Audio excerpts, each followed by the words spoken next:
All right, class. First off, as always, good day. I'm glad you're here. Today, we're going to be talking about socialism, right? We've already gone over capitalism. Today is socialism. Next class, we'll be going over communism. Okay, so let's go ahead and get started with the warm up. All right, so here's your warm up picture. The first question asks you basically what's happening here. All right, so be sure you're reading what each guy is saying, the symbolism of what the guy has in his hands, and what he's about to stick the thing he has in his hand into. Um, and I'm sure you guys have heard, or maybe you've seen it, or you've done it yourself when you stuck. If any of you guys ever know about what that object is and with the electric socket. So that should really help you out in knowing what this artist is trying to say about the item in his hand, what it represents. Um, so be sure you answer that, okay? And we're going to be moving on in three, two, one.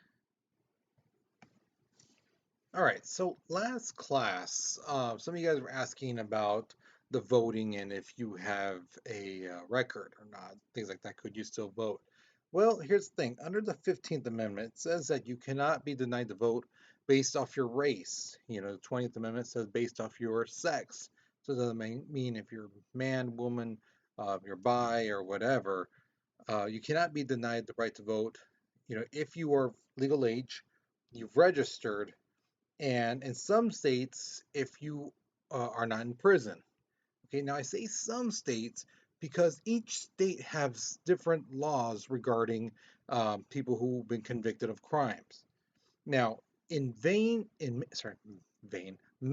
Vermont, these are the only states where a person can vote while in jail. However, from my understanding, you cannot be already in jail and then register to vote. From my understanding, you have to be has to be before you are convicted of your crime and so that. So then, let's say you register to vote and then you get convicted of a crime. You've already been registered, and then the election comes. You can vote because you're in jail. But just because you get arrested, you have your trial, and then you're in jail, and all of a sudden now you want to register to vote, you can't. Right? That's my understanding of it. I might be wrong. Might have misread the article about that. But then there's some states where they say, no, you can't register to vote. You can't vote if you're in jail. But if you are paroled, then um, you can vote. And then there's some states that say, well, if you're on parole or you served your time, you can vote, but you have to like basically tell the state why you want to vote. You know, hey, I'm doing good. I'm out of trouble. I'm being a part of society. I want to contribute. I want my right to vote. Then you could do that. And then there's some states that basically said, no, if you committed a felony in this state and you be convicted, you cannot vote at all. So each state has a different view on that. So if you move to another state, be sure you look up the state laws when it comes to voting. Okay. All right. So now to socialism. Socialism is a form of economic system where the government owns the basic means of production, determines the use of the resources, and distributes the products and wages. And they provide social services such as education, healthcare, and welfare.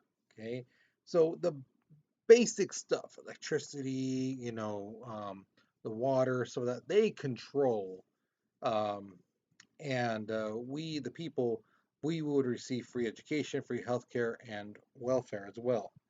Now, socialism has three major goals. One is distribute the wealth and economic opportunities amongst its people. It doesn't mean just for the high people, it means for everyone. Okay. Society is controlled through its government to all major decisions and about productions. Okay. And then public ownership of most land, of factories, and other means of production. Okay. Now, again, the three main goals, these are what it says on paper. Okay. Now, public ownership of most lands. That means, yes, the government does own some land. All right. So if you remember about capitalism, it's people can buy property, own property, things like that. Whereas this case, the government owns some land. Can people own land? Yes, of course they can. But the government can say, well, we need that land, for whatever reason, things like that. So the government does own some land, but the people own the rest. Okay. Now, how did the idea of socialism come up? All right, it actually started back in the 19th century in Europe, industrialized Europe, I should say. Um, what happened was that the people realized, you know what, we're living in squalor. Our living situation's crap. Because the thing is, the business owners notice, wow, what, these jobs these guys have, anyone can do it. Really anyone could do it. So why are we paying these guys so much? Let's cut the price. So they would tell people, hey, instead of $5, how about we work for 250? Because the thing is, there's a lot of people who need jobs, and they would gladly work for 250. But we want to keep you, so could you work for 250? If they said yes, awesome, great job, keep on working. If not, okay, well, see you later, adios. You know, and it got to the point where a lot of businesses were doing that, so they're cutting the prices, cutting the prices, cutting the prices, and people were like, well, I need job, I need something. So they would work, get any job they could, even if the pay was really low. Now, because the pay is really low, that means they cannot live very well. So they had to, like you see in the picture, a lot of people had to share a small room. Um, if I counted right, there's like 6 or 7 people in that room in that picture right there. Uh, the living conditions were horrible, and the work conditions were horrible. They were living in squalor. They were doing all the hard work while the upper people, the managers, CEOs, owners, they were living very large because, again, they didn't have to pay the workers that much, and they were making profit off their work or their company, and they were living large. Okay. This brought about people thinking, well, you know what? This system sucks. Why am I doing all this hard work and getting pennies?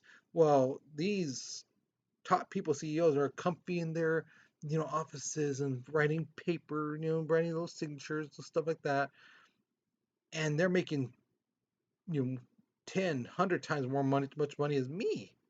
How is that possible? You know, so they rejected capitalism in favor of socialism. And if that meant changing through violence, so be it. They wanted some type of change, and they felt that basically, um, workers know better about factory work. They know what's going on. They know how things are functioning on the floor because, again, they're there at the floor. The managers and people, they just want to hear the numbers. They just want an overview. They don't know what to do if a machine breaks. They have no idea. So that's why the workers are like, we know more than the upper people because we're actually doing it. We're experiencing it. We fix this stuff. They don't. Anyone can order something on a piece of paper. So that's where the animosity and stuff like that comes from. So here's my first question to you. Do you think that violence is always needed in order for change to happen in our country? What do you think? Do you think it's always needed for change to occur in our country? All right, so the writing prompts on the bottom for you there. I believe violence is always, sometimes, or never needed.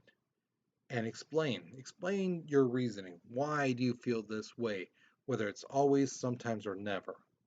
Okay, so pause the video, write your response, but we're moving on in 3, 2, 1. All right, so a couple years ago, well, actually several years ago, when Bernie Sanders was running for president, he said that he was a democratic socialist. And there were some people I personally knew, who said, that's not there's no such thing as that. That's bull crap. That is, pure BS. He made up that word. No, it's a real thing. Okay, democratic socialism is a way for democratic political system, basically to improve economic conditions without violence and without completely changing or upheaving the current establishment. Okay. Now, under this system, the people would still have their basic rights. Um, they would have some control over the government and the officials, who's in charge, things like that, through free election and have a multi-party system. However, with that being said, the government would still own a lot of the basic means of production and make most economic decisions. Now, with that being said, again, some of those same friends I told you about, they would say stuff like democratic socialism doesn't work. Oh, that doesn't work. Any type of socialism doesn't work. When in fact, it does work in some countries. Um, Places like Tanzania, Denmark, Norway, Sweden, uh, they have democratic socialism and they actually do function pretty well there. Okay. Yes, granted, the taxes are high, but that's what the people want and they get stuff. Okay. So if that was to happen in this country, government would control stuff like the steel mills. Again, the basic of construction, shipyards, what comes in and out of our country, railroads, how stuff is transported through our country, airlines. And on the flip side, we get stuff like free education, free healthcare, welfare, stuff like that. So healthcare and Medicare, we'd get that. All right, so here's my question to you. Do you think that's a good trade? The government controls all means of travel and the main items used in construction, but we would get, free education, free Medicare, um, welfare, things like that. What do you think? And yes, our taxes would be high. Our taxes would be high, but we wouldn't have to pay to go to the doctor for anything in education. And if we stumble and fall, we have something bad happens, lose our job, so that the government helps us out. What do you think? What do you believe? Okay. So write your response. Well, we're moving on in three, two, one. Now, for those people who say socialism doesn't work, they tend to have an argument in this case. They say that socialism takes away from individual initiative. All right. Now, what that means is like this. Let's say in a capitalistic job, you get paid for how many. Let's say we're in a sneaker place, the most shoes you sell. So by commission, things like that. So you sell more shoes, you get a bigger paycheck, right? Whereas in a socialist country, you'd get paid no matter how many shoes you sell. So they would say, well, why would anybody want to try to sell more shoes than somebody else?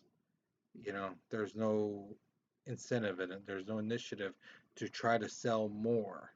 You're still going to get paid the same, so might as well just like kick back, relax, you know? Same thing with, like I said earlier, the high taxes. They say, the taxes are really high. That is true. The taxes are very high in socialistic places. Um, and the other one is that they say government regulations would grow. The government might say, well, we control the water, let's control this. Now we control this, let's control that. We control that, let's control this other thing. And that what they control goes from here to out here, and eventually they become a dictatorship. They control everything, things like that. So that's their argument against socialism. All right, so based off what you learned, do you think socialism could or would work in our country? Or do you think that hey, if we introduced that tomorrow, the whole system would just like collapse, sooner or later? Excuse me. Why do you feel this way? Do you think if you think it would work, why do you feel that way? If you think the system would break down, everything would get just horrible, why do you believe that? Okay, so go ahead, write your responses, but we're moving on in three, two, one. So now we've come to the exit ticket. You have the option of one of these two questions. All right, the first one says, what are a couple of the pros and cons of socialism? Okay, so what are some good things and what are some bad things about socialism? The second question is, what is the difference between socialism and democratic socialism? Okay, so if you have to go back on the notes, look at the notes, help you out. Okay, so you're only going to pick one of these two. All right. So once you're finished, that's it for the lesson. You guys, I hope you learned something new. I hope you enjoyed the lesson, and I hope to see you back in class soon. All right. So you guys take care. You be safe. I'll see you later. All right.